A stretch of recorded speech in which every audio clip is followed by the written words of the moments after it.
সাদিক কায়েম এবং ফরহাদের ব্যালটে আগে থেকেই ক্রস চিহ্ন দেওয়া আছে।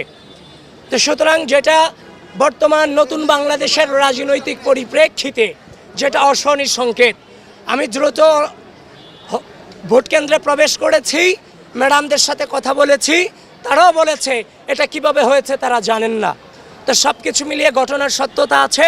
আমি সকাল থেকে বারংবার উচ্চারণ করার চেষ্টা করেছি যে আজ আমরা কোনো অভিযোগ করতে চাই না, আমরা আনন্দ করতে চাই, উদযাপন করতে চাই।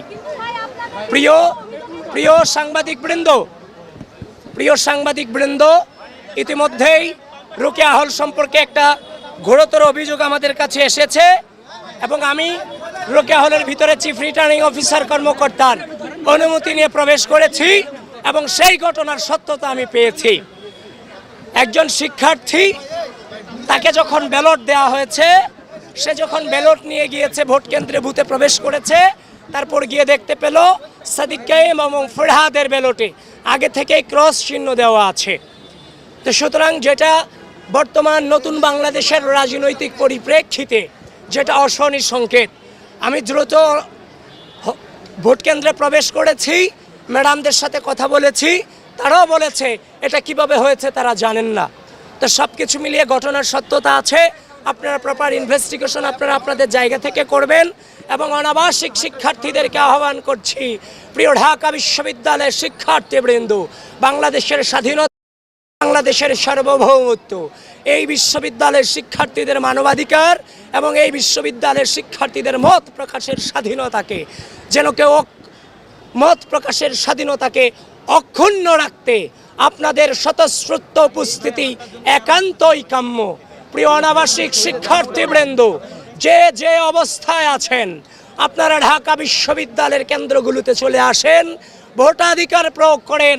এদেশের মানবাধিকার, বাক স্বাধীনতা এবং বাংলাদেশের স্বাধীনতা সার্বভৌমত্বের চেতনাকে অক্ষুণ্ণ রাখবার জন্যে আপনাদের ভোটাধিকার প্রয়োগ একান্তই গুরুত্বপূর্ণ। আবারও বলছি, অনাবাসিক শিক্ষার্থীবৃন্দ, আপনারা ভোট প্রয়োগ করতে দ্রুত চলে আসুন। জানাবেন কি অভিযোগ করেছে আমি আপনাদের সামনে বলছি।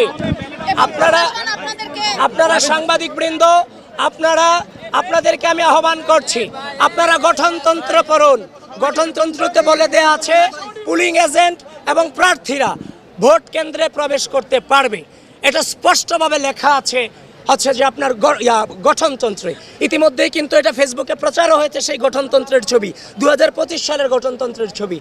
অনিয়মের অনেক অভিযোগ আমরা করতে পারতাম সকাল থেকে, যেমন আমাদেরকে প্রপারলি পরিচয় কার্ড আমাদেরকে দেওয়া হয়নি। হল বুথগুলোতে দু একটা বুথ আমি প্রবেশ করতে পেরেছি, বাদবাকি সবগুলোতে আমাদেরকে এতিমের মতো কেন্দ্রের সামনে দাঁড় করায় রাখা হয়েছে।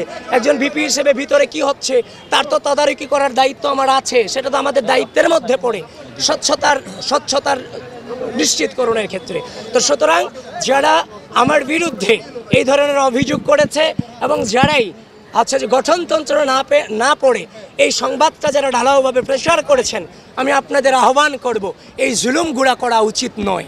কারণ যখন আপনি এগুলো করে ফেলেন, এগুলোর ক্লারিফিকেশন দেওয়ার পর আগেই চরিত্র হনন করে ফেলা হয়। সুতরাং এখনো পর্যন্ত সজ্ঞানে এই নির্বাচনকে সর্বোচ্চ সহযোগিতা করে যাচ্ছি।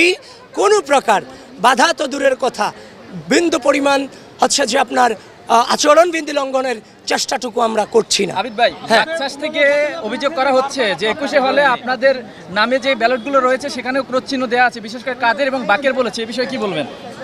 সেটা সম্পর্কে এখনো পর্যন্ত 21 হল দিকে যায়নি এবং সে খবরটা আমার কাছে আসেনি।